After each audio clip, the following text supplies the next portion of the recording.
This is an intro. Intro. Hustle and Flow Chart with your boy, my boy, Matt Wolf and Joe Fair.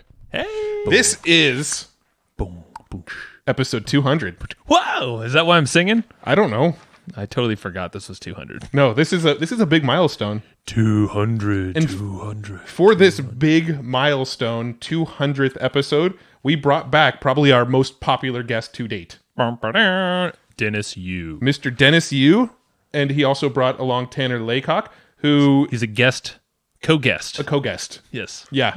And we cover a lot of ground in this episode. I wanted to ask some questions that people asked after listening to the first round with Dennis. So we did kind of clarify some things and go a little bit deeper on some of the things that he talked about in the first episode we did. Things like the content wheel and the $1-a-day ads and things like that. We did dive a little bit deeper on. Mm-hmm. But this time we really wanted to focus around systematizing your business, right? Because...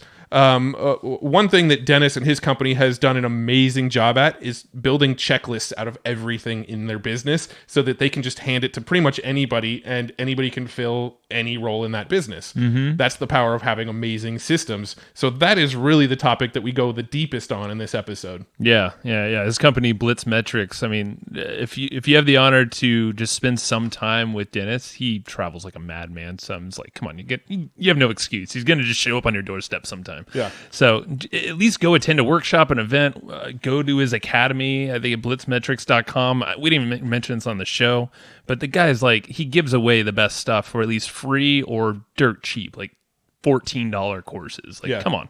But yeah, like we laid down not only systems, but this whole thing, this concept, which we talked about in the first episode, the 1 month ago, or actually maybe last year now, about this thing called the topic wheel. That thing is like, that originates like everything, all your connections and all that stuff. Dennis's own words. He said, in your business, if you don't have a topic wheel yet, stop everything else until you have your topic wheel and then continue on with your business. It's that important. He said that should be the name of this episode is build a damn topic wheel. Yeah. And then on top of that, regard.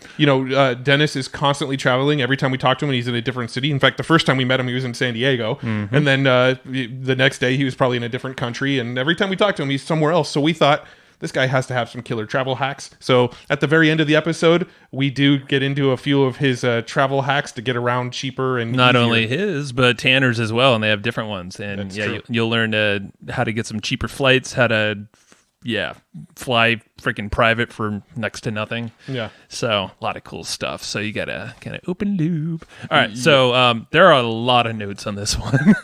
And I'm not just saying that to get you to go get some notes, but you'll want these notes. No, you are saying that to go get the notes. Oh yeah, that's true. But get these notes and be quick because they're free. And I don't know how many pages these notes are going to be, but our note taker is probably going to go crazy on this. Yeah. So thank you. This is going to be some amazing notes. hustleandflowchart.com/comp. You can download those notes for free if you're quick. Those notes are available within about a week of them being out. And then after that, they get locked down in our vault. And you can still access them in the vault, but get them for free if you can, right? You might as well snag those bad boys for free. hustleandflowchart.com/COMP. And we're also sponsored by our main SEO tool that we love and endure. Mm-hmm. And we were so honored that we were approached to do some sponsorship stuff for them. Yes, and that company is called Ahrefs. That is correct. And that is God's honest truth of how this actually shaked out. It was so cool. Yeah. So Ahrefs, it's spelled AHREFS. And you can find them at ahrefs.com. You can find them on YouTube, their blogs. They give away a lot of stuff for free. A lot of SEO tutorials. It's how we kind of stay in our game, more or less. And you can also get a 7-day trial to their big old software tools. It's kind of like a big suite of tools. Mm-hmm. So 7 days, you can try them out for $7, $1 a day. Yeah. Bad at ahrefs.com. One thing that's really cool about Ahrefs is they got this feature where they'll actually do a website audit where you go in and you plug in your URL. Like I can go and type in evergreenprofits.com and it does this in-depth website audit. I think the first time I did it, it took like 15 minutes for it to process because it goes in and it looks for like URL structures and it looks at like the code and is the CSS properly minified and do you have this plugin that might be slowing down your site? And it just does this in-depth process of like finding every single thing you can do on your site to up the technical SEO aspect of your website. And the first time I went on there, I was just blown away by how much advice it gave on actually ramping up the technical SEO. Like when it comes to SEO, there's really kind of three areas. You got on-page SEO, off-page SEO, and technical SEO. And that specific feature, the audit, really dives into the technical SEO, but it's also going to look for how many backlinks are you getting, how much internal linking are you doing, the history of all how your keywords have ranked on your pages. Yeah, it gives you this exhaustive report of everything you can do right now to just really shore up your SEO. And that's one of the features that I really love about Ahrefs. And I don't know if you've noticed, but on these various episodes, I'm giving you like little tips about the ways that we use Ahrefs. And if you listen to the last like 4 or 5 episodes in a row, you're kind of getting like lessons of how we use Ahrefs in every single little intro. So why would you ever skip this section? So if you've skipped any previous episodes, like the last 4-ish, 5, just go check out the intro. You're going to get some SEO nugs. Yeah, I'm giving you a little bit of SEO advice in every single intro, but what you should really do, my best piece of advice, is go buy Ahrefs. $7, 7 days. You're going to love it. Boom. All right. Let's go talk to Dennis Yu and Tanner Laycock about Facebook ads, systematizing, and travel hacking and whatnot. I'm gonna pretend like I said that right. Let's go talk to them. It's like what Matt said. Yeah. Hey guys, welcome to the show. How you doing? Hey Matt and Joe, what's going on? We have a special guest with us. I'm Dennis Yu. Yeah. I'm Tanner Laycock. Awesome. Yeah. This is what I always love about how you always bring someone with you. You're always tag teaming. You know? You're always smarter with other people. You never want to be the smartest guy. Right. Yeah. No, I mean, we've seen that live in your workshops as well. Yeah, you always have someone to help you out there on your team. And I feel like it just allows you to do probably what you can do better, you know, just think a little clearer, and you got some help to kind of shore up everything else. Yeah. And the last time we had you on the show, your episode, I think, was the #1 most downloaded episode for I want to say 12 months straight. I think it finally got topped by another episode just last month. Well, this is going to be our new #1 episode. That's the goal. That's what I emailed you. I was like, let's make this another #1. Somehow, the episode that you did with us, the download numbers went up every single month after it was released. Typically, you have a new episode. It's a big spike in month 1. Month 2, it's a little bit less. Month 3, it's a little bit less. Once the episode's been live for 9 months, that episode kind of doesn't get many downloads anymore. Somehow, the Dennis Yu episode that we did last time, it had a big spike in the first month, dropped off in the second month, but then after the second month over month, it grew. And we're still scratching our heads about how that happened, but we're not complaining. Dennis probably knows why. Yeah, Dennis probably did some sneaky And that's stuff. going to be part of what we're talking about here, which is how do you get more power on your existing content? How do you cross-post? How do you get word of mouth so that your greatest hits can work across Twitter and LinkedIn and YouTube and Spotify and all these other channels? Without having, like we talked about before we pressed the record button. How do you have a system in place? You call it a closed loop system. We call it the social amplification engine. And when you can push these tasks out to VAs, then the main thing with podcasters or personal brands or authors, speakers, and coaches is that they're just not seen. That's why Grant Cardone and Gary are so loud, because they keep saying the #1 problem is that you are not known. And it's not to say you need to broadcast. It's when we get to hang out with Matt and Joe, that's absolutely awesome. Why don't we make sure that the other people that are super busy but are subscribers of your podcast or know about you get to see this and get to see the top hits, get to see like a 15-second snippet that then brings them in to download later. Yep. Yeah. And yeah, we were chatting about prior to recording how we've taken a lot of in the $1 a day episode that we did, which the two of you listening, if you have not heard that episode with Dennis, go back and listen after this episode. But yeah, we've now implemented that to give this show a lot more legs on all the different social channels and, try to bring more discoverability for the podcast by targeting other people's, targets on Facebook. It's been really cool. Yeah. And there's so many other ways that we can dig in and probably relate to all these repurposing systems that you guys have. Yeah. So you guys have heard of Influencive, right? It's one of these personal brand sites where you see Ty Lopez, Grant Cardone, all these guys are sharing their top advice on personal branding and entrepreneurship. Yeah, we've actually contributed to that site. Yeah. Yeah, I have. So we have the #2 most shared article on that site among everyone and everything there. Ooh, I think okay. we have like 11,000, 12,000 shares when you go read the blog post. I think it was something like why I'm not a personal brand, or, what I learned from failure, is like some article like that. And the reason why it's #2 instead of #1 is that #1 is Mark Lack. And that title was something like what I've learned from interviewing 730 billionaires and millionaires. And the reason he's number one is because we used the dollar a day tactic where we took a Facebook post that was promoting that particular URL. And what happens on all these websites that have the counters on how many likes and shares there are, when someone clicks like on the Facebook post, that registers on that article. So Mark was number one, and I said, hey, I could be number one next week if I want. I'll displace you. But then I'm like, nah, because then he'll put more. So I'll just stay at number two. I love it. It's very noble of you. So basically, you're going and you're sharing in the direct link to that post on Facebook, and then you'll advertise to that post, and anybody who likes it, even though it's an advertisement, those likes show up as the share count on that post.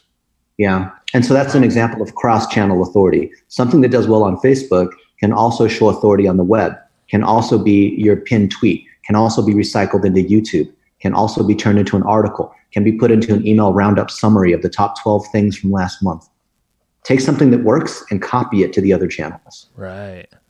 Holy moly. Yeah, already Matt and I just looked at each other like, Jesus. Yeah, that seems like such an easy concept that we've just overlooked.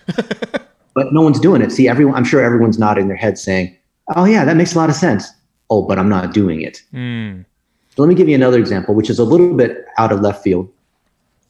So you remember the whole Facebook controversy, Senator we run ads and Zuckerberg trying for Congress and that whole thing, right? Yep. So we got a call from CNN. Tanner and I got the call to fly into Atlanta, their headquarters, to be on TV the next morning in front of 3.5 million people. You can imagine what that's like, how you must feel, right? With, oh crap, it's CNN. We better hop on that flight right now. Right, 100%. How did that go? Man. Yeah, it was Tanner, yeah. It was, listen, I dropped out of college probably a month before that. And I was sleeping and Dennis wakes me up probably 2:30 in the morning. And he's like, we got to go. I'm like, yeah, no, we don't. We don't got to go anywhere, Dennis. And so within an hour, we're on a plane pretty much, headed to CNN.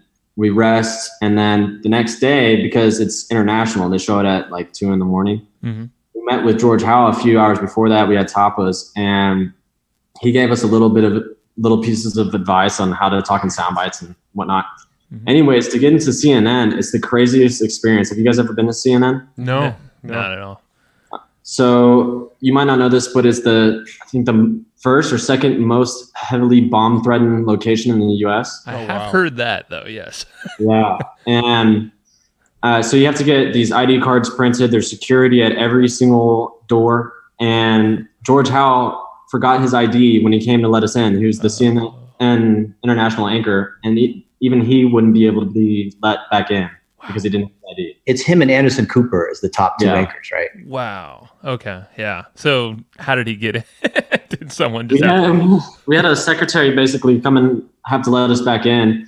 And then I'm sitting there watching my mentor within 30 minutes, just talk to 3.5 million people for a few minutes at a time.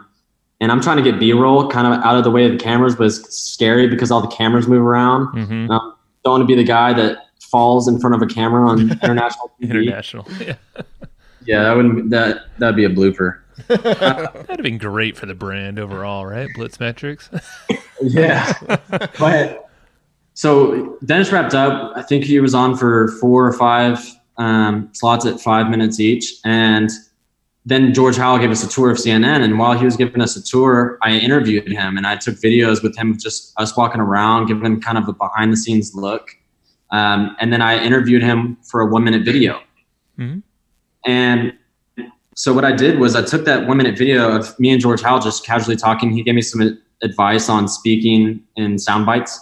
And then I boosted that to everybody that liked CNN International on Facebook. And then what I did was I took a picture of just me at CNN. There's not even CNN anywhere except for the color scheme on the back wall. And I boosted that out to people who like CNN as well. And it got over 60,000 likes with, I think, only $40 of ad spend on Instagram. Wow. Dude. So that kind of set off the trigger for me that what Dennis was saying was right, that if you can, take the subjects that you want to be known for. So I want to be known for public speaking. which relates to your topic wheel. What are the topics that you care about? And you create videos with people of authority in that topic, i.e. George Howe. And you boost that to the people that already like that topic. So for example, I took a video with George Howe. I knew that people that like George Howe, if I just showed them a video that came from me, instantly I'm going to take a little piece of their pie. Right. Right. So that was just such an aha moment because I could do it at such a low dollar amount. And that's a good example of a why story. Now imagine how that's different than just taking a picture of yourself in front of a Lamborghini or a mansion. It's all about you.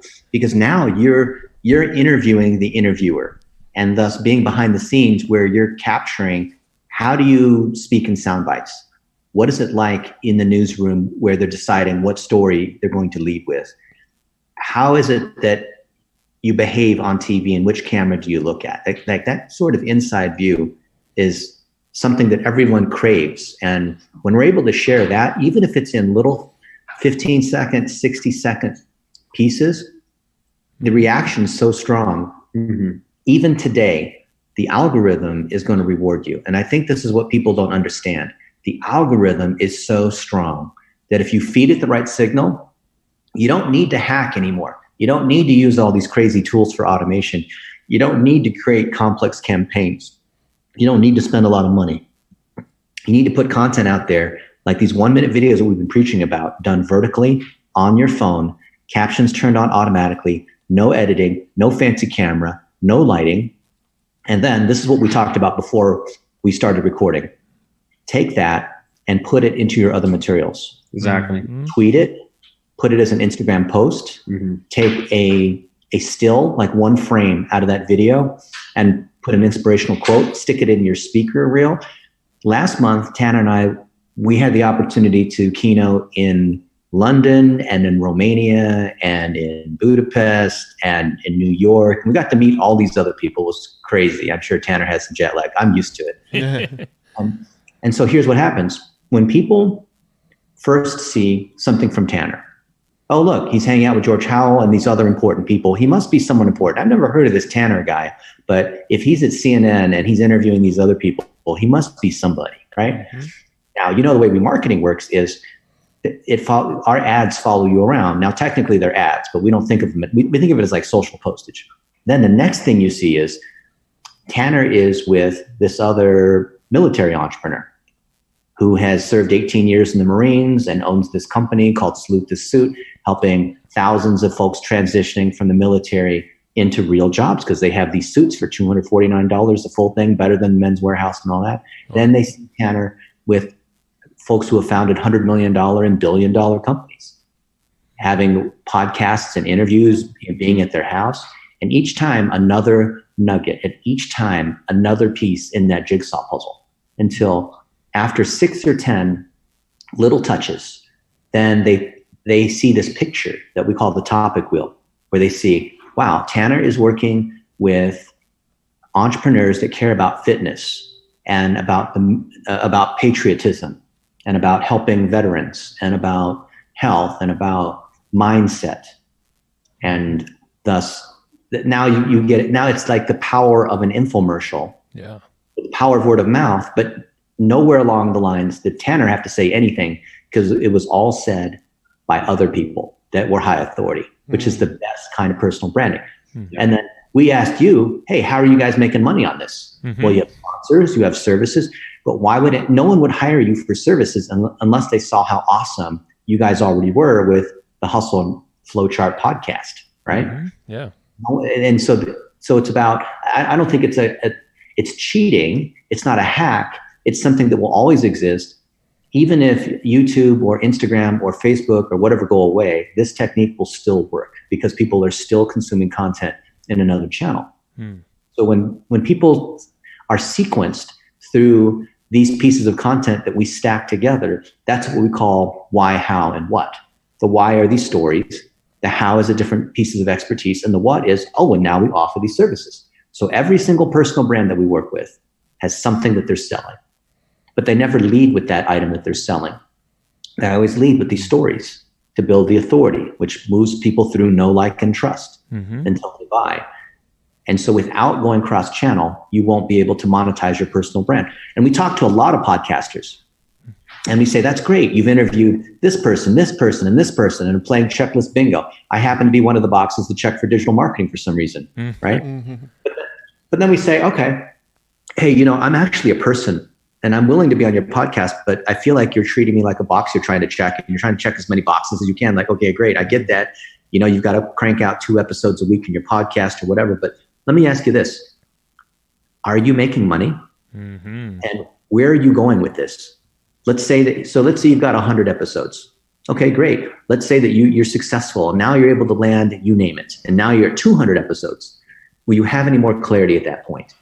Do you have any sort of direction to what you're doing? Or is this just a hobby where you're producing a podcast or a blog or courses or public speaking, or you've written a book? Doesn't matter. They're all the same thing. They're all broke. I know a ton of them. Yep. They're all broke, except for a few. Yeah. Right? And so the question is, do you have a business?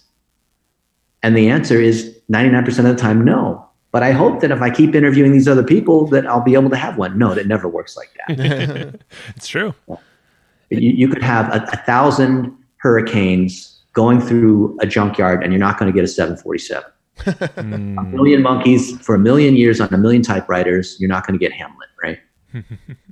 And so the answer is the structure of the topic wheel of saying, there's something that you sell. It could be consulting services.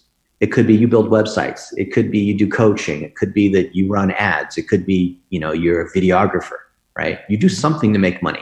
Everyone listening now, unless they're just doing it for fun and daddy's got a lot of money, they're doing it because they have something that they're selling, some product or service they're selling.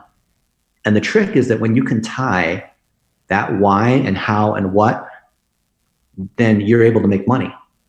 So most people are listening to this so they can't see it, but we're drinking right now Cocoon water. I was showing you a bottle that it's alkaline water with lots of oxygen. And that's the what. We want people to buy the water. We want people to take the baths and take the treatments. We have to talk about the why, about cancer, about, losing your mom to cancer, about, winning a prize or, winning an Olympic medal or whatever it is, right? And the knowledge behind it and how hypoxia works and about how the brain uses oxygen and about why alkaline water is good or why certain other kinds of, drinking celery juice in the morning, like whatever it is, why that's good. And when people sequence all the way through other people they already trust, the algorithm is going to feed them more of what they like. We're relying upon the algorithm to feed them that next piece of content, which is why Facebook's so addictive, why it should be regulated like cigarettes, right? Until eventually they get to the point where they want to buy water or they want to buy baths from Cocoon. We have another example like Phil Randazzo. He's got American Dream University and he's helping vets transition, and Tanner is working on his brand, but Tanner's also working on other military entrepreneurs that are selling products. And so they tell their stories about being in the battlefield, multiple of them. Then they share their expertise around how do you prepare for an interview? How do you tie a four-in hand knot or for a tie? How do you do whatever? And then it goes to the product, to the course, to the suit, to the water, to the flip-flops, to the Black Rifle coffee, to whatever it is. And so we believe that every entrepreneur, whether you're big-time Elon Musk or you're just someone who's getting going, it's not just that you're interviewing these other people. You have to interview them in such a way. You have to pull out the snippets like you guys do into topics. And those topics then tie back to the thing you're selling. And I'd ask you how often, what percent of the time of the people that have podcasts or blogs or courses or whatever, books, what percent of the time have they figured out how to tie that back to a product to monetize or service? It's very rare. I mean, at least in the podcast space, this is what we see the most of is, like you said, it's a hobby. There's no marketing thought that usually passes by that. And we know, back in the day, blogs were very prevalent in that kind of regard. No one really knew exactly how to monetize it. Like Matt, you had a whole business on learn to blog and how to actually make a good living with your blog. Same idea. Like you said, books, countless, marketing type books for publishers out there. Yeah. I mean, we work with a lot of people in the podcasting space. We talk to a lot of podcasters, and I would say 9 out of 10 of them have not figured out how to monetize it yet, which is, what we help them with. But most people have not figured out how to monetize a podcast. Because anyone who has a podcast, all else equal, you want people to hear it. You don't want to interview your next guest and find out that only 27 people have downloaded that episode. That's right. Yeah. And that's it. And what you said, and what's really cool, and we mentioned this, prior to recording, is a lot of what you've taught us and everyone else listening with the dollar day strategy, we apply to our podcast as one way. But there's, like you said, it's repetition, the whole, the how, why, what. We're constantly doing that every single day, where by the time they write into our support, it's like they know us. They already love us. They've listened to, I don't know how many podcasts. Each one's an hour long, and our engagement retention's usually around, 75 to 90% typically per episode. And those are an hour long. It's such an intimate kind of thing. Typically, it's all with your headphones. You're not hanging around with 20 people listening at the same time. Yeah, I don't know how many times we've jumped on a call with somebody, for a consulting call, or for maybe a sales call to sell them on consulting or something like that, and they jump on the line and go, "Wow, this is weird. I almost feel like I'm talking to a celebrity," or I feel like I've known you forever already because I've been listening to you for so long. And I mean, that's really where we see the big benefit of the podcast. Mm-hmm. They already trust you. It feels like you guys are already friends. Tanner and I will be in the airport in some weird country somewhere, and someone will come up and they'll say, "I've been listening to your stuff for years," and blah, blah, blah. And I've never met them before, but they feel like, we're friends, which is cool because we get lots of free meals all the time. I bet. You have to post on Facebook, "Hey, we're in London. Who wants to hang out?" Right? And get 50 people hit. Sure. That's cool. That's something actually we wanted to circle around to. Maybe we'll do it towards the end of the show, is maybe talk about some of the travel hack ideas that you have, because we know you're always on the move. So you must have some really cool little tips for people. Roland Frazier, another mutual friend, same kind of idea. We always like to get little travel hacks out of him when we talk to him as well. Oh yeah. So we'll circle back around to that though. Let's open that loop and we'll close it later. Yeah. Sounds good. So yeah, I really love everything you're laying out here. So it seems like the topic wheel, once you have that, you layer that on. It sounds like you layer that on with something like the dollar day strategy, distribution. So the cross-channel authority, I believe is what you called it. And from there, is having solid systems, because I know that's the whole scaling your agency or whatever it is you're doing, even one person show. Ideally, you have some good systems and VAs and team around you. Yeah. Let's dig into that, maybe some kind of how that ties into where we're starting with the why, how, and what. The topic wheel is your strategy. And a lot of people say strategy, and it sounds really good. Ooh, your strategy. Well, your strategy is mechanically and specifically defined as the unique combination of your goals, content, and targeting. Goals meaning you have to monetize, right? Content, what are you saying? Organized into those 6 topics. And targeting, who are those different people who are on the outside of the topic wheel? So when we go why, how, and what, which is outside, middle, center, we have all the stories, like all the people you've interviewed. Those are who, right? And those people then are able to explain their why. It then ties to the topics, which you're showing step by step how you do something, which is the meat of this podcast, which then goes into the what, which is products and services that you're selling. Right. When you have that alignment in the topic wheel, you will find that certain stories will just resonate that you could have never predicted before, that we're going to kick some serious ass. So Tanner and I, we were in London a couple of weeks ago, and we were with our buddy Matthew Janusek, who is the CEO of Escape Fitness. He is one of the top fitness entrepreneurs, because he sells, when you go to a Lifetime Fit, do you guys work out at Lifetime Fitness or 24 Hour Fitness or Equinox or one of those? I do stuff in my garage, CrossFit type stuff. So. I've had memberships in the past. I don't currently, but I have. But even the CrossFit gyms, you'll see his equipment there. Okay. He's the top player in Europe and one of the top players in the US. Wow. He's the CEO of that company, has his own manufacturing in China, factories, all this kind of stuff. On his podcast, he's interviewed the who's who. It could be like an Arnold Schwarzenegger or a Lee Haney or Frank Zane, the CEOs of these other companies, like anyone you would name. Tony Howard. Yeah, on his podcast. but then how do we make money? And then how does he make money? And Tanner will give us a view to show you kind of behind the scenes how that really works. Not just to be a successful entrepreneur, but to use content marketing and personal branding and the topic wheel, which, full disclosure, they're our client. How do you use all these things in combination? Even if you don't have any money, you don't have to be a giant company to do this.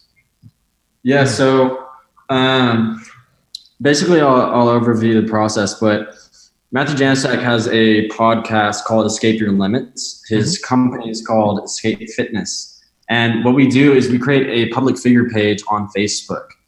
And what we'll post there is different snippets from his podcast that we just cut up, just similar to what you guys are currently doing. But take the little 1 minute to 2 minute videos out of that and create a story via the 6 topics that Dennis talked about. And what that allows you to do is you can use different programs like that transcribe those videos. And now you have blog posts and articles about those. Yeah. Right. So what you can do is you can post that on LinkedIn. You can post 1 minute videos. You can post pictures of the videos. You can post memes where it's just a quote of something that Lee Haney said. And what our process is we take those videos and post them on his public figure page because people don't want to buy from Escape Fitness. They want to buy from Matthew Janicek. Right. So a personal, very personal branded type page, it sounds like. Right. And it's the same for you guys. People want to buy from Matt Wolf and not from the Hustle and Flowchart podcast. For sure. No, you're right. So what we like to do is via YouTube, via LinkedIn, via Facebook, is create a platform to funnel a personal brand, to build a reputation so that people go to Matthew Janicek's page and then they see, oh, what's this Escape Fitness stuff? Right? Yep. So now they're going on a warm touch and they feel like I've already developed this personal relationship. I already know what Matthew Janicek's about. I can tell he's a good person from the stories he's told. I can tell he's authoritative from the people that he's interviewed. And so it leads into money, but it's never selling, right? We never sell Escape Fitness equipment on the podcast. It wouldn't make sense. Right. It's not what people are coming in on. And so how it works for me is I get to create videos with Matthew Janicek, the same way I made videos with George Howe. And now what I can do is I can boost that video, picture, whatever it may be, to his audience, and now people will see me. If you imagine that his audience is a huge ocean and I take a cup, and I take a cup of that water and pour it in my bucket for my personal brand, then I'm slowly and surely filling up my bucket to elevate my reputation. Yeah, that's brilliant. And that's, we do such a, and I know it's so super influenced from the first time we had Dennis on here, is totally just use the podcast as that. You know, it's a great networking tool, but there's a lot of ways to elevate our brand when we're associating ourselves with people like you. And then we layer that on with some cool ads that are strategically positioned to your audience or someone else's. And yeah, you're right. It works great. And Matt and I do have those public pages, those figure pages, because all the ads just work a lot better. It's like that's the entry point. And then from there, it's just showing cool shit that we're doing. Maybe cool places we're at with cool people. And you're right. Sooner or later, they're gonna kind of reach out and start a conversation about something of ours, products or services. Yep. And this is how this really helps build your agency, because now that we've been posting omni-channel, which is through all the different platforms for Matthew Janicek, and people have seen him 6, 7, 8, 9, 10 times, what will happen is other people in the space will hit up Matthew Janicek and say, hey, what's going on? How are you everywhere? I feel like I'm seeing you everywhere. Right? Yep. Yep. I bet you're spending, $100,000 a month. Where are you getting the money for this for? But what happens is if you take care of your clients, they'll send you other clients even in their space, because it all meets at one specific threshold, right? So for Matthew, we could also work for personal brands of his gym trainers, because the gym trainers can help sell fitness equipment that is needed from Escape Fitness. Or maybe it's a specific product that he wants to add to his product line. So we can partner with the companies that make that specific product. So you can share your list in a sense. Right. Now you're creating a sustainable business because you're being known for fitness and you're tapping into the fitness industry. Now you have 4, 5, 6 clients in the fitness industry, and you can do that across all of your niches. Yeah. And because we have so much relationship power with Matthew for years, and Matthew has so much trust in Tanner and me. He's been referring us other business. And now Tanner has grown this micro business where he has multiple clients that have all come from Matthew's referral. Yep. And they're so strong that Tanner flew private a couple days ago just to fly back to have dinner with Matthew and then fly back here to Vegas just to close another deal. And think about the power of that to close deals. It's not because Tanner is a fantastic negotiator, right? He's decent. It's not because he fly and knows all these sales techniques. It's because the results speak for themselves. It's clear. He's documented everything. He's demonstrated he has a team, and he lets the client do the selling. And so a couple days ago, I pissed off thousands of people on LinkedIn. I don't know if you saw the post, but I basically copied a post from somebody who sent me a message on LinkedIn offering me IT services. Okay. I'm sure you get those too. Sure. And I said something along the lines of, hey, bro, don't cold call me. Show that I'm a human being. I know you're mass blasting this out to thousands of people. And I pissed off people because there are a lot of folks there were 600 people that replied on my LinkedIn post saying, well, cold calling is good if you know what you're doing. And why are you pissing on all the cold calling people? And I said, I'm not doing that. What I'm trying to show you is that people are so inundated, all of us, with these sorts of random requests from people that are trying to like hustle and sell. I'm not saying don't hustle or whatever, but why not work with the algorithm? Why not treat everyone like humans? I mean, you could force your way there to try to get a sale, but why not do it the elegant way? Someone asked me yesterday on Facebook in the Digital Marketer Engage group saying, hey, I've been cold calling, and I started my agency. I don't have any clients, and I just need to get my first gig. I'm willing to work for like almost nothing. Please, what do I do? Like, no one's returning my calls, or when I do get on a call that, they don't want to hire me. I'm really desperate now. I need to pay rent. It's really bad. That's really annoying. And what I said was, find an agency that you can, where the owner or whoever will mentor you, and you can be a sub. Either you can work on the smaller components there because they already have enough power that they've got plenty of clients, like we got plenty of clients. Or you're in a particular niche that they don't service, or you service clients that are smaller and they can just push those ones over to you. And that way it's more elegant and it's a warm touch like Tanner talked about. And also it's not spammy. Yeah, now you're the leading with works value. your favor. Yeah. So Tanner and I, we've spoken all over the world. We've flown all over, and people will say, well, how did you get the keynote at such and such conference, right? Or what did you apply? Can you like show me how to apply the right way so I can get on stage? And I said, dude, it's not applying. It's having those relationships. And then I'll ask them. So I've spoken 750 times on stage in the last 23 years. My first keynote was over 20 years ago in front of 2,000 people. I was the closing keynote at the Epiphany conference, right? Can you imagine that, 2,000 people, and the stage is black and they play the music and all that.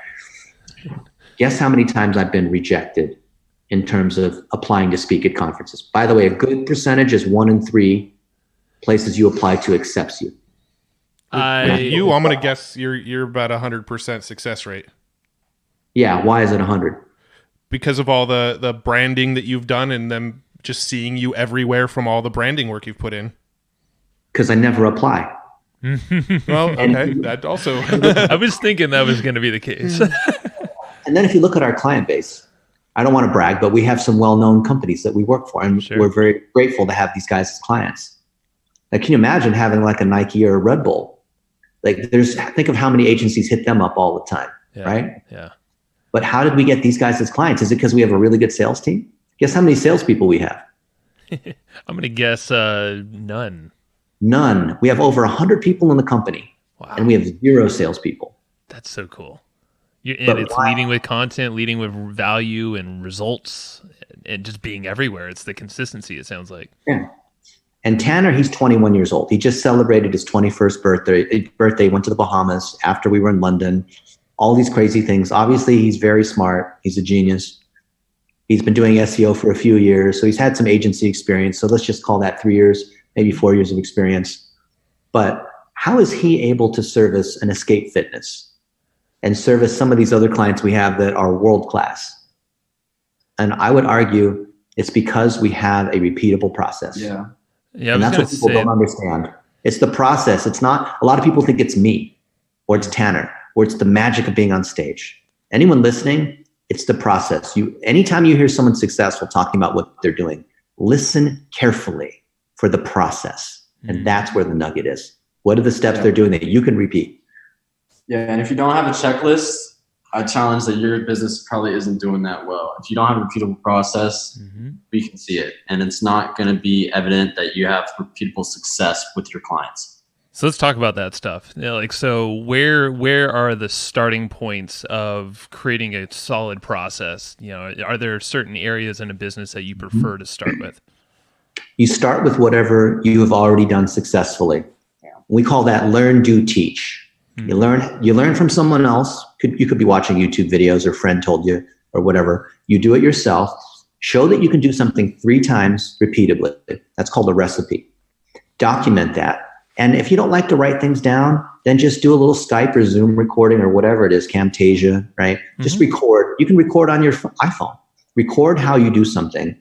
Let a VA or someone else turn that into a mini course, or they can just follow your 30-minute video instructions step by step where you say how you do something. And now you don't have to do that anymore if you've written it well enough. Now, if you've never created instructional material before, then the odds are your first couple times you will have skipped steps, you will have made assumptions, you will have, and you just can't make any assumptions. You really have to spell out every detail, especially if it's from the Philippines. And it's not because they're not smart. It's because you just need to be really specific, okay? And then that's one thing that you can turn into a task that's repeatable. As you start to stack these tasks together, you can turn them into a package. For example, let's say that you're offering podcast services, and there's transcribing, and there's putting up the show notes, and there's a landing page, and there's $1 a day, and there's scheduling things, and there's publishing to be, there's all the different mechanical portions of producing a podcast. If you've documented those, you never need to do it again. I would challenge you, what % of the things that you do in your life are repetitive? And if you had them put into a checklist, you wouldn't have to say them or do them again. I would guess it's almost 90% or more, maybe. Yeah, it's probably a lot. I mean, the follow-up question to that same concept is what about the stuff that requires a little more creativity and subjectivity to complete?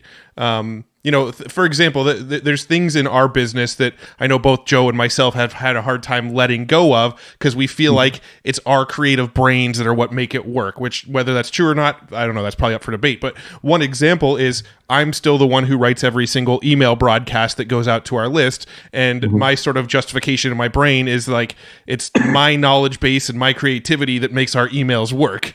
So what's your response to that kind of thing where people feel like they can't let it go because it's the stuff it's the creativity that's sort of locked in their brain that they feel is what makes it work? That's the E-myth. That's the entrepreneur who says, I'm not going to give it out to anyone else because no one else can do it as good as me. And then you're stuck. Now, if you like doing that, great. But writing copy, my goodness, Ryan Dice is one of the best copywriters I know. But do you think he's writing all the letters for digital marketers? They have a copywriting course. Right. Why do you think they have a copywriting course? Because they want to teach other people how to do it. And they did it for themselves because Marcus and Justin and Ryan, they didn't want to write all the, there's just a ton of copy to write for them, right? You think Michael Stelzner is writing all the copy for Social Media Examiner? Not at all. They have what, 10,000, 20,000 articles by now? That's ridiculous. I feel like it's stuff that we intuitively, not necessarily intuitively, but we read about it and we kind of know, we're not probably the best in the world at it, but we just struggle to let it go. I'll give you an example. Imagine how hard it would be to have repeatable success when you're filming a video. That's pretty hard because everybody has a different story, right? So you have to kind of have a framework for it. So the way that we like to tell a why story, for example, we like to break it into when I was. So it starts out the story immediately because that's the most important part. If people talk about, I was putting on my shoes and then I zipped up my pants, you already lost people, right? But if you jump right into the story, kind of like, when was the last time that you went up to Matt and was like, dude, you won't believe what just happened. And then you got straight into the story. It's kind of the same thing. That leads into a realization that, say, for example, my story. When I was in college, I completely tore my shoulder. It was the only goal that I had ever worked for. And at that moment, I didn't feel pain. I felt numb because I knew that I would never play another down of college football in my life. And what that led me to believe was, which this is the important part, is leading into an emotional realization, is I believe that if I can help other college athletes, other professional athletes build their personal brand, build relationships in the industries that they care about, then they can have success whether or not they play in the NFL, whether or not they play in the NBA. So this is where you sell your product. I am Tanner Laycock, and I help businesses, entrepreneurs, and athletes build their personal brands so that they can have success outside of college or their professional sport. So think about how that goes, how that ties into creativity. The irony is that if you don't have a clear process, you can't be creative. You have to have this kind of framework. So Tanner talked about the 3 components of a why video. When I was, I believe, and I am. Now you can still be fully creative with it. Imagine, do you remember, if you're old enough, I'm older than both of you guys, but Crayola used to have this 128 crayon thing, or 64 color, or even the ones that have just 8 colors. Let's imagine that you were poor and your mom could only afford the thing with the 8 colors. Does that limit your creativity, having only 8 colors, 8 crayons? Not at all. No. It probably strengthens it more than anything. Yeah. And that's the way we think about it. If you have the building blocks in place, if you have a kitchen, so Gordon Ramsay and other chefs talk about mise en place, where your kitchen, your working space has to be clean. Because if it's a disaster and all the pots and pans are not put away and there's just crap on the floor and the center area is just, the island has just got like leftovers from yesterday and crap just like laying out, you can't be creative, can you? Can you imagine, like, have you seen that TV show Hoarders? Yeah. Imagine going into one of their houses and trying to be creative and trying to like cook. Imagine going into one of their kitchens, if you could even walk there. Sure. Step over to get there. Do you think you could be creative, even if you're a fantastic chef, you're a Michelin star chef, and you go into a hoarder's kitchen? Do you think you can be creative in their kitchen, even if they have the finest ingredients all over the place and they're not rotting?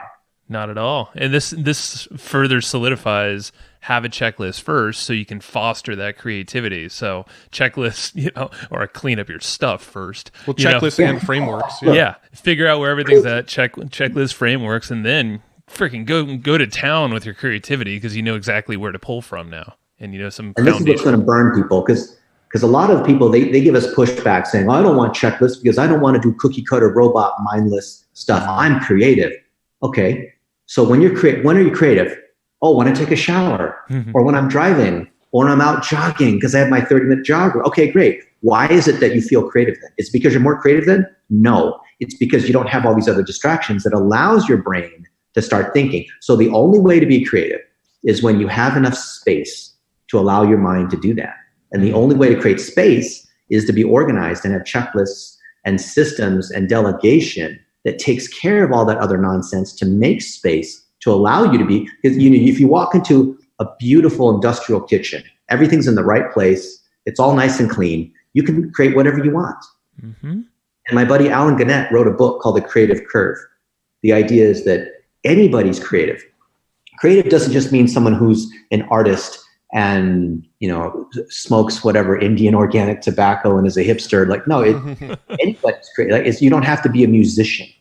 You can be creative in the way you think. You can be creative in the way that you go about your business, in your style, right? Not just artistic people. And all of us are creative. It's not something that you're born with. It's not like some people are more creative than other people. If you create the right environment, then it's just like Steph Curry's great at shooting 3-pointers. Can you imagine if we forced him to practice his slam dunk all day? That's probably not the best thing for him, right? Or Shaquille O'Neal to focus on his 3-pointer. Like, that's sure. So if you put people in the right environment, which means process, which means doubling up on the things that you're good at and the things that you don't, finding other people to do those and having a clear checklist on when you push tasks out and when things come to you, then you naturally will be around the people that will complement you, which is why you hear, oh, you're the average of the 5 people you spend the most time with. Because guess what? That's your topic wheel. Whoever you're spending time with, that governs your topic wheel. That governs the stories you have. It governs your mindset. It governs and limits the knowledge that you can acquire. Yeah. That's part of organizing your life too, right? It's with the right people, and it's what you're talking about. It's what you're doing. Yeah. Yeah, this is cool. Is this why you travel so often? So you can have a Yes. clean like hotel? It's not because I want to fly first class. It's not because I want to tell everybody how many, like I just hit 5 million miles. Wow. Not because I want to boast about that. So yesterday, Tanner and I spent time with a buddy who's a billionaire. Mm-hmm. And it's not because he's a billionaire and we want to go hang out in his mansion. And we're going to go see him next week too. And I'm going to eat all his food too. And he knows I do that when we go to his house. But it's because how much money would you have? Like we spent time with Naveen Jain and Jim Bunch and you name it, like all these other people, right? Under the guise that we're working on their brands. How much money do you think you'd have to pay a billionaire for them to spend a day with you? Like what would that be worth to them, right? What would they have to give up to spend a day with you? You got to build some good value there for them. Yeah, I mean, at that point, I would imagine the money isn't the motivator anymore. Right. Right. Richard Branson charged, I want to say, at TNC in San Diego back in March, I think, he charged $700,000 for a 40-minute keynote. But for a multi-billionaire, that's nothing for him, right? Yeah. So and I'm sure there are other value adds in the mix there where it wasn't just money. Yeah. So Tanner and I were able to spend time with folks like Naveen Jain and Jim Bunch and have dinner with them, spend the afternoon with them. Can you imagine, like, if we went to Jim Bunch, who we talked to yesterday, and you said, "Hey, Jim, I'll give you $100,000 if you'll spend the afternoon with us." Mm-hmm. You'd be like, "Hell no, my time is worth way more than that, right? I make more than that brushing my teeth, right?" But guess what? How much money did he pay us? Or I'm sorry, how much money did we pay him for his time yesterday? Zero. Yeah. Why? Because we're making money together. Because we have intersection in our topic wheel. If you could, here's a hack that almost nobody knows. If you can map out your topic wheel, which does take time, it takes effort, it's like going to the gym, and you map out their topic wheel, and you find where there's an intersection, all of these people will be dying to meet with you. Even if they are super important people, they want to meet with you. They will go out of their way to meet with you if you show alignment on that vision. But you have to actually have it. You can't just say you believe in stuff that they believe in. They're going to see right through that. Right. Just real quickly for the listeners, can you quickly define the topic wheel again? Yeah. I think we talked about it in the last episode, but I just want to bring it up again for anybody who maybe hasn't heard it. Not a problem. The way that we like to think about it is it's kind of like an onion, and the fact that it has layers, but when you bite into it, it won't make you cry. So in the very center is your what, right? The center is your product. It's what we're all good at selling. It's the offer that you're giving your consumer, right? Mm-hmm. The ring to the outside of that has 6 individual topics. Those 6 individual topics is your how.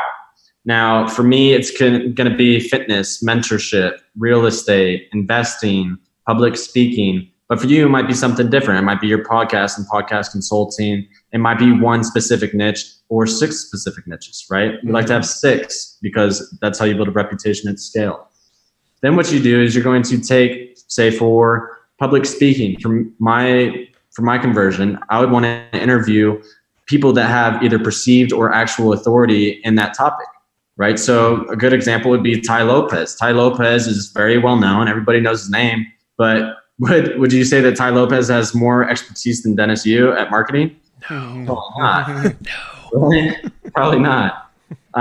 He might have more Lamborghinis, but definitely not. Come on, Dennis, up your Lamborghini game.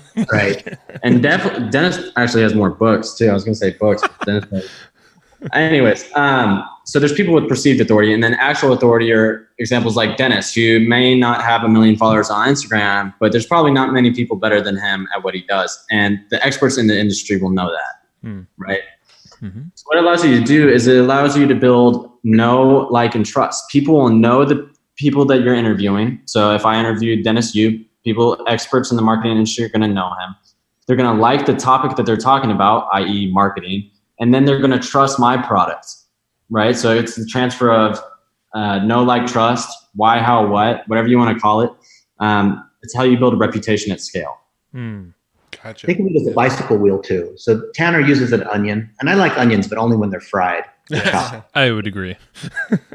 But if you use a bicycle wheel, in the center you have the hub. That's the product or service, and the spokes are the topics. And the reason why you have 6, it's not just a numerology where like 6 is the number of man because it's one short of perfection, which is 7. But you want to have 3 that are professional and 3 that are personal to show that you're a well-rounded person. Because if all 6 of your topics are digital marketing and PPC and SEO and Facebook ads and email marketing, like, dude, what kind of loser are you, right? True. Yeah. You want to show that you care about, you like hanging out at the beach. You like to travel. You also like digital marketing. You also care about kids with autism because your child has autism, whatever it might be, right? You want to show that you're well-rounded, and that will bring in the widest possible, yet most powerful circle of friends. So when you go to a party or to a conference and you see thousands of people, how do you know who you want to spend time with? Or maybe you look at the landing page and like, oh, here are the other people that are speaking, and here's the other people that are going to be coming. How do you decide? And maybe there's other friends of yours that are going. How do you decide how much time you're going to spend with any of the people that you know or that you would like to know? And the way you answer that question is you look at your topic wheel, because there could be other people that are famous, but if they don't have an intersection with your topic wheel, it doesn't build your business, right? Mm-hmm. And it goes back to like what Tanner said about perceived authority versus actual authority. Usually perceived authority means that they have a big audience, and they may or may not know about the actual topic. But you may find that those people with perceived authority, celebrities like Elon Musk and Richard Branson, when we see people make their topic wheels, especially when we go lecture at colleges, you see all of them put on like Richard Branson and Elon Musk. Like, all right, guys, you're not, I don't mean to piss on your parade, but you're not likely to be able to interview one of those guys in the next year, okay? Right. But if you define those, you've heard about the riches and the niches, right? Mm-hmm. Try to be as specific as you can. So try to be specific around those 6 topics. When you get really specific, so not just fitness, but some particular aspect of fitness, like marathon running or trying to break your PR, trying to break 3 hours so you can qualify for the Boston Marathon. Now that's getting really specific, right? Then you start to find people who have the actual expertise, but don't have the high authority, famous celebrity stuff. So maybe it's Hal Higdon, the editor of Runner's World, and he also is a pro level marathoner. There's not that many people that are going after him. You have to be a real industry pro to know who that guy is, right? Mm-hmm. Right. Those people are actually easy to reach. When you define a niche and you look for someone who has actual expertise, those people, to a fault, love to help because they've gotten so deep in their area. By definition, no one would get that far unless they truly had passion and love and really wanted to help other people and were researchers. And it's a lot of people will say, and the reason why I mention this is people will say, oh, well, it's because Dennis already knows all these people and he's got 23 years of digital marketing experience, so he can reach out to so-and-so and they'll probably return his call. Yeah, maybe. But look at the people that Tanner's reached out to, independent of me, because of his personal brand. Look at the other people. Even if you didn't have that, you could, if you'd shown that you had alignment with the topic wheel where you're consuming their content before you ask them for a favor to demonstrate you actually respect their time, 90% of the time they will say yes. Mm-hmm. And that's how you start to build a real topic wheel around real niche topics. And then you can tie the why to the how to the what.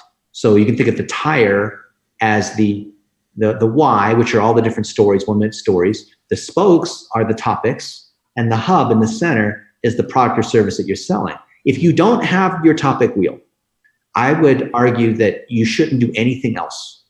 You should build that topic wheel first, because without a strategy, you're just running around randomly, and then you have speed instead of direction, right? Would you rather know where you're going before, like, oh, hurry, let's go faster? Wait, but where are we going first? Sure, yeah. So for the Dennis Yu BlitzMetrics topic wheel, what would the 6 topics be for that business? Digital marketing, mentorship, travel, fitness, and there's another one I can't remember. Health, yeah. That's the one I've forgotten about, but in the last month I've made that a priority. Good, yeah.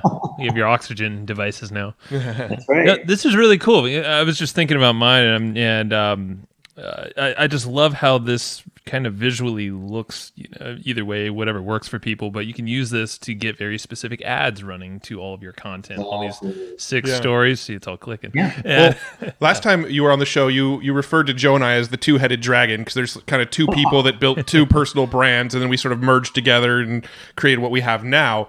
Would you recommend people in a scenario like ours have two separate individual topic wheels personally, or should we have a business sort of combined topic wheel, or all of the above? Yes and no. Yeah. So think of Hustle and Flow as a brand, as a company brand. Like Nike is a company brand. But guess what? There's personal brands. There's Tiger Woods and LeBron James and other folks, right? And so you could have many personal brands that are around different topics. I wouldn't really trust LeBron James around golf. I don't know. He might be a good golfer. He figures it out. Maybe not. Right? Charles Barkley at golf, I could probably beat him. Surprisingly, Steph Curry is amazing at golf as well. There you go. He is. He's actually a scratch golfer. I think he's got a 2 handicap. Wow. Yeah. Anyway, he's got the golf show now going on, that crazy like mini golf show. Yeah, holy moly. Man, I'm so out of it. These athletes, they do so many random like non-thing. I can't believe that violates their contract because it's got to interfere with the playing and the practicing. Sure. Yeah. But think about this. There's an overall topic wheel for the business because you guys as a business are offering services and you can still have topic wheels for each of you that intersect. And the beauty, and this is like one of those Matrix mind-blown moments, you can have topic wheels inside of topic wheels. No. Yeah, you Inception. can. Oh my God. And the reason why this works so well is that you have an amazing amount of overlap and intersection that creates multiplication. What does that mean? Well, Tanner is building a business as an entrepreneur. And he has a team of people. He's hiring more people. He just hired another person today, a guy who's really good at PPC and Facebook ads. Wow, I'm surprised. I'm like, dang, I didn't even work for that guy. And he's getting more clients. The money's coming in. He's closing these deals, $10,000, $20,000 a pop, right? He's got all the elements of a business because he has money coming in. He has expenses, of course, because you got to pay for people and all kinds of things and travel. And there's all the processes necessary to run his business. So all the aspects of having a profit and loss, right? So he has a business. But we have other people too that are like Tanner inside our company. And they're running their own business. And that's what we call an entrepreneur. How do you attract the very best people? When you give them the benefit of the freedom of being able to run a business and have all the pluses there, but you reduce all the minuses because you have mentorship, you have all the back office systems with payroll and technology and our brand, which helps these other folks out, right? And that's because we have topic wheels that intersect with other topic wheels. So because Tanner cares about fitness and the military and entrepreneurship and mindset, guess what? There's a lot of people in my network that intersects with what Tanner cares about. And other people that are part of our company, there are other people that are in Tanner's network that will intersect with Dan's network and Jamie's network and Matt's and Joe's network, right? And so when you start to have overlapping in the topic wheel, you would think that'd be competition, right? Yeah. No. Yes and no. Yeah, it shouldn't be. Not at all. Yeah. It creates collaboration. Right. And that's what's happened in the digital age, where the more overlap you can get with the topic wheel, it's like magnetism, right? And why would you interview certain people on your podcast? Because you share certain, I guess some people like to argue with other people and that's the way they do things. But when you have people that have similar topics and you intersect because you had a good, when you just click, when you have good rapport, you just know, like you get a good vibe when you hang out with somebody. That's when you have topic wheels that intersect. That means there's some kind of connection. If you can figure out more specifically, right? If each of us maps out our topic wheels, that should be the name of this episode. Like map out your topic wheel. Write it down, man. For your business strategy. Don't eat beans. Yeah. No, that's Think about all things that are possible. Who do you spend time with? Well, you should look at the topic wheel. What products should you build? What should you be talking about in your podcast? Right? Where should you be building sequences? The topic wheel answers the question for you. And then you're not fighting the algorithm. You're not cold calling. You're not trying to use sales techniques to try to close deals. They're all coming to you. Every deal we've ever had has come to us. Red Bull came to us. We didn't go like, oh, let's please try to have a meeting with you and explain what we do. Never. Now, did you do some strategic advertising to make sure that your brand would show up in front of Red Bull like we talked about in our last episode? Or Oh, of course. Of course I'm doing that. Yeah. Love it. That's so freaking brilliant because I was actually going to ask that same question. But, yeah, one of my friends is from the South and he likes fried chicken. I love fried chicken too. And and hamburgers, and we ran some. I think we were doing some marketing for Carl's Jr. And for another chicken chain, and we published our analysis, which we were allowed to share, and we targeted people that work at Zaxby's in their headquarters. We targeted people that work at Freddy's, which is another chain, in their headquarters in Wichita, and we got both of them to reach out, saying, "Wow, we saw your social media analysis, and we'd love to talk with you guys about what we're doing." And I have a stack of gift certificates from Freddy's. I have a stack of gift certificates from Payway, which is the sister company of PF Chang's, owned by the same. Yep. So for a few months, we were just eating Payway all the time. Might as well. It's pretty good. Why don't we eat somewhere else? Why do we have to eat at Payway? Okay, we can eat somewhere else if you're paying. But last I checked, we have a stack of gift certificates, so we're going to eat until the stack is gone. Sure thing. Like we're big here enough venue to be adventurous. You can change it up every time. So here's an example of the power of the topic wheel. That we're in Vegas and we get to go to shows, we get to eat and all that because MGM Resorts International is a client of ours. Right? And so we share so much value, so many values and friends, because Vegas is a small market. Anywhere is a really small market. Why? Because Beverly, who's the VP of social, who's our client, I knew her back when she ran the Grammys. And before she was at the Grammys, we worked together at Yahoo, right? That was a long time ago. Mm-hmm. Yeah, it's the relationships, and then you're just fostering them with, the consistent stories you're putting out there. Obviously, keep in touch, personal connections there going. Yeah. Because there's so many ways. That's where I'm thinking in these topic wheels and the fact that they intersect with just your friendships. And if you look at maybe the handful, maybe it's just one thing you can relate on. I mean, these topic wheels are kind of organically happening, and you're organically putting yourself out. Well, maybe you are. It depends on if you're talking or putting yourself out there. Facebook's just one mechanism, all these social channels. Other mechanisms are picking up the phone and calling some of these old friends. I'm sure you have a million others. But it's topic wheel, I think is where it's at. So is this how you got number one on our show for the longest time? Just a lot. I wanted to circle back. I felt like that was an open loop. Hey, we've been public about our techniques. True. Yeah. You do a lot of stuff. So we're sharing the episode. It's that easy. That's true. Oh, that's right. Yeah, we did talk about that at the very top of this. Yeah. The cross channel. Feeding the algorithm and all that. I forgot what the actual term was. So I have a question that is actually sort of a throwback question to the last episode we did, because the last episode we talked a lot about the $1 a day ads, and it produced some other questions after people listened to the episode. But the question that seemed to come up the most often was the question of scaling those $1 per day ads. At what point, or if ever, do you go and throw more money than $1 a day at some of these ads that are working, or is the idea to just always let them kind of trickle traffic at $1 a day? Yeah, I'll break this down really, really simply. Do you know what the average watch time on Facebook is? Something like 15%. I don't know off the top of my head, but I know it's somewhere in that range. It's about 6 seconds. Oh, okay. So actual time. Okay, yeah, that makes sense. Yep. Yeah. So just very simply, what we like to see is we test for $1 a day, obviously, but once we have a good or a low cost for a through play, which is somebody who's watched my video for 15 seconds, which is over 250% what the average watch time is, that shows that video is performing because the average watch time is over double what it should be, right? Mm-hmm. So once you start getting through plays for a cent, half a cent, 2 cents, then we like to turn up the dial, because we know that it's working on such a low dollar amount that when we slow, and obviously you wouldn't want to put, $1,000 a day on it from $1. That wouldn't make sense. You'll burn out the audience. But slowly every day, just keep adding a little bit more money. So if you're at $1, maybe make it $15 a day. If you're at $15, maybe make it $50 a day. But what we like to see is based off the standards of excellence, which is the repeatable metrics that we use. The most often one is how many through plays are you getting, and is the cost of the through play cheap? If it's cheap, then turn it up the dial. So the 1 minute video and the $1 a day go hand in hand. Mm-hmm. You cannot operate nowadays on Facebook or digital without having video. Mm-hmm. And what Tanner's talking about with through plays is the new default optimization metric on Facebook. And because a through play is defined as watching the entire video or at least 15 seconds. Right. So if it's an 8-second video, then it's watching all the way through.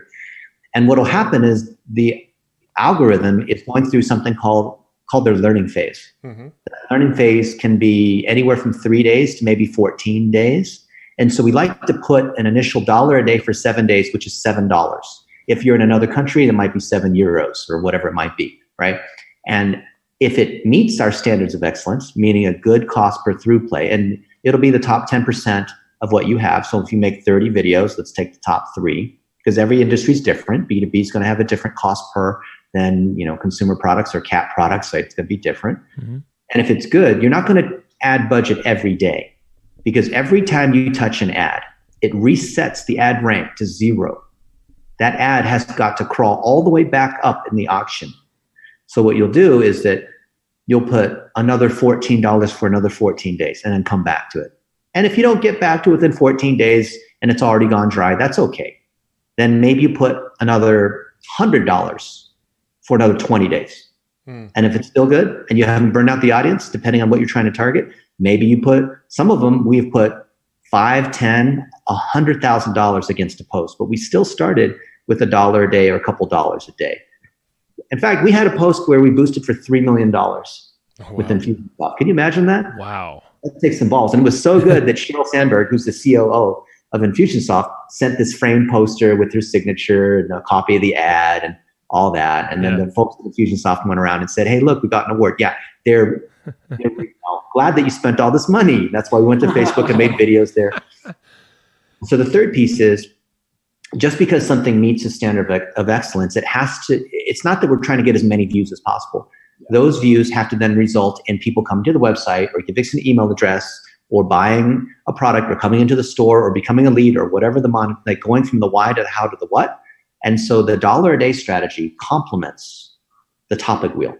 If you do not have the topic wheel, then the $1 a day is just pissing in random directions in the dark. I can see that. Yeah, it's not connected to any purpose. What at the end of the day. All the spokes need to drive into the middle, into the hub.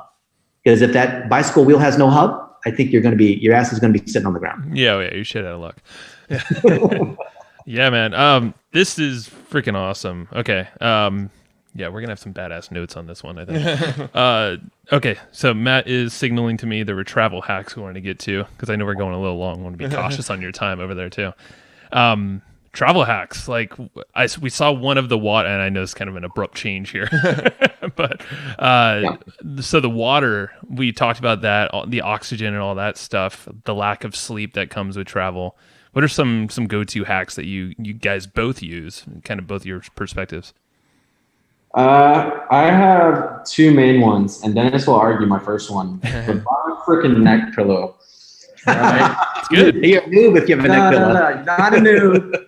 Don't think it looks corny. You're going to be wishing you had a neck pillow like I did when I was sound asleep and you got a dude snoring on you, right? So buy a neck pillow. And the second one is we like to get flights from Skiplagged or Hitmonk.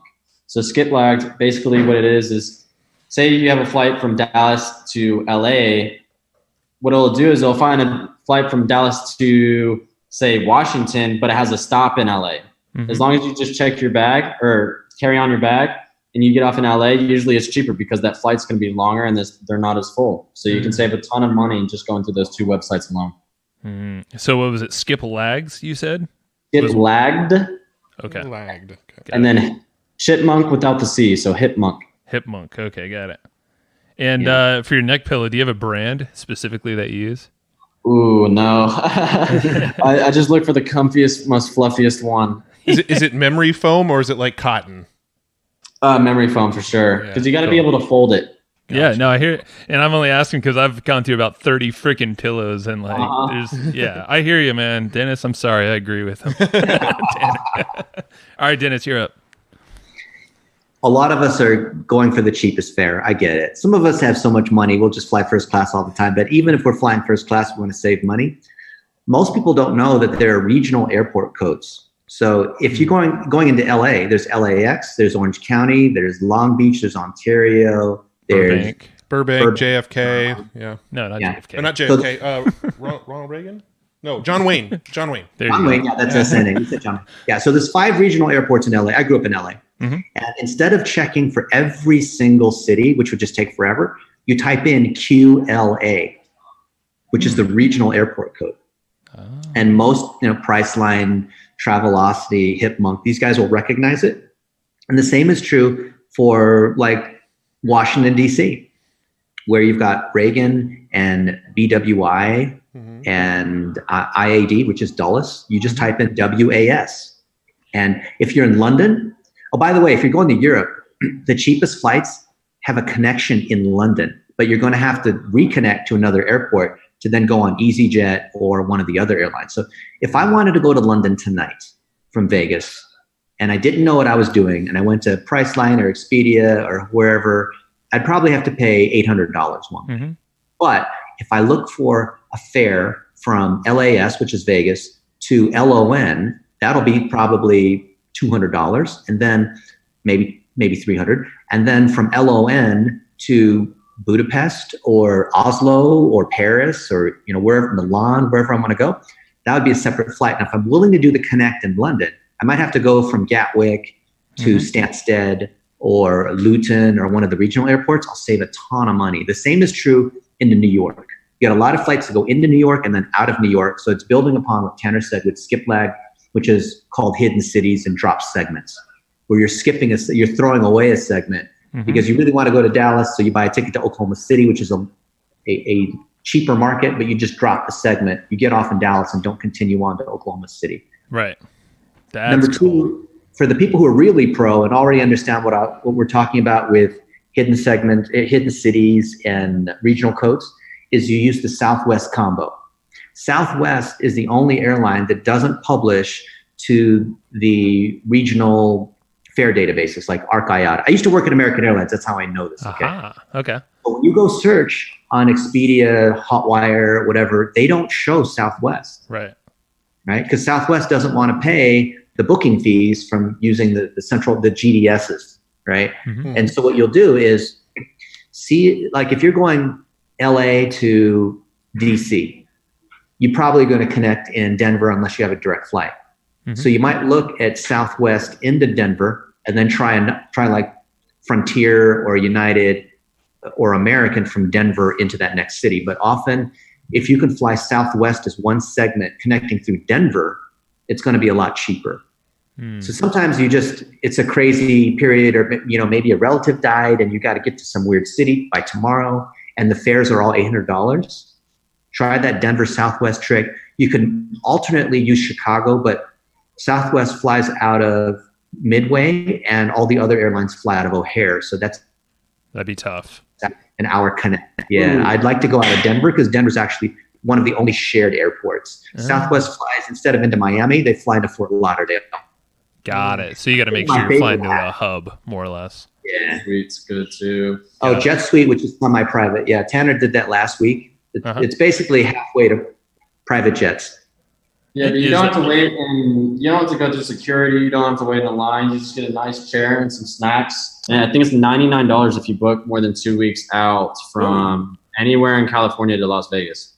Ah, okay. Nice. Well, Dude, we'll know how we're traveling to Vegas from here on out. Vegas. We'll go meet you guys there tonight. Well, it seems like we end up in Orlando a lot. It seems like all the podcasting related events are in Orlando, and I don't believe there's direct flights from San Diego to Orlando. We always have to stop over, and it's always a nightmare. So I think we're going to be in Orlando next month. So I think we're going to try to figure out some ways to hack our travel over there. Well, I got some ideas now. Yeah. Well, Orlando is MCO, so there's all the majors are flying into there, especially Southwest. With Southwest, well, especially leisure markets, you got to book at least 21 days in advance. And I also prefer booking everything as one ways instead of as round trips, because if you want to change one of the segments, it doesn't change the whole itinerary. That's what screwed us the last time we went to Orlando, actually, Matt. Yeah, we didn't book one ways. Yeah, no, except for international. Sometimes it's cheaper international. If you're doing business in Miami, then you might fly into MIA. Or FLL, and then take the train or the bus up to Orlando. Orlando tends to be a little more expensive. Yeah. During like certain holiday periods. Yeah, we for whatever reason, this will be our third time going to Orlando in like a 1.5 year period, and every single time we've had issues getting in and out of Orlando with our flights. Oh man. So.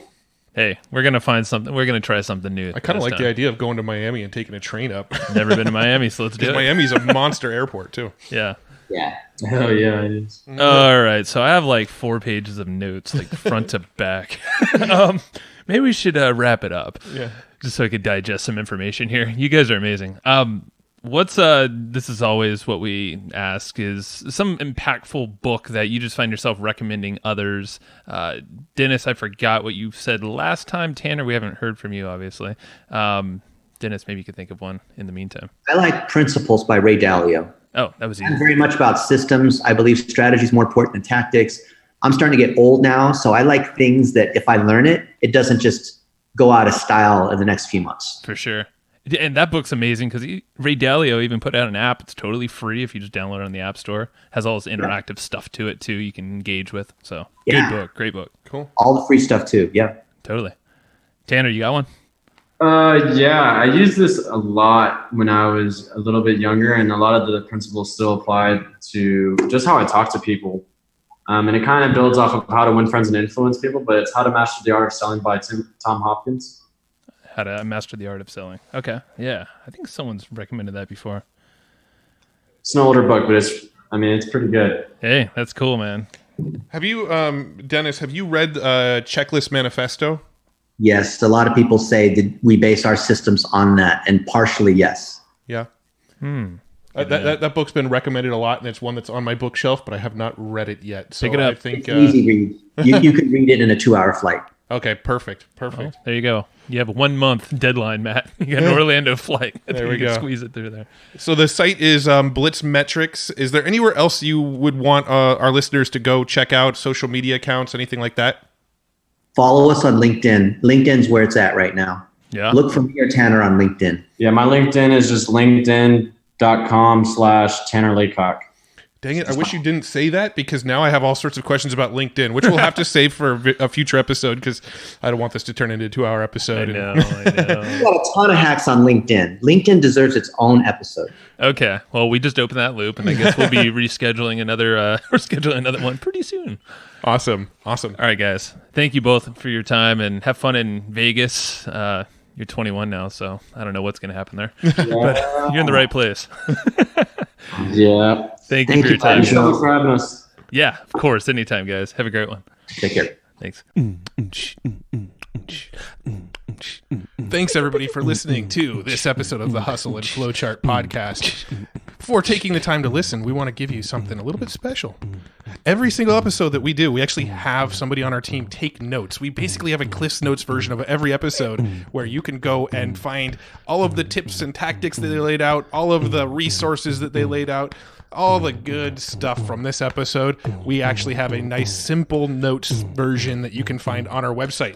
So go to evergreenprofits.com, find this episode that you just listened to, and give us your email address and we'll send you the notes. Thanks for listening.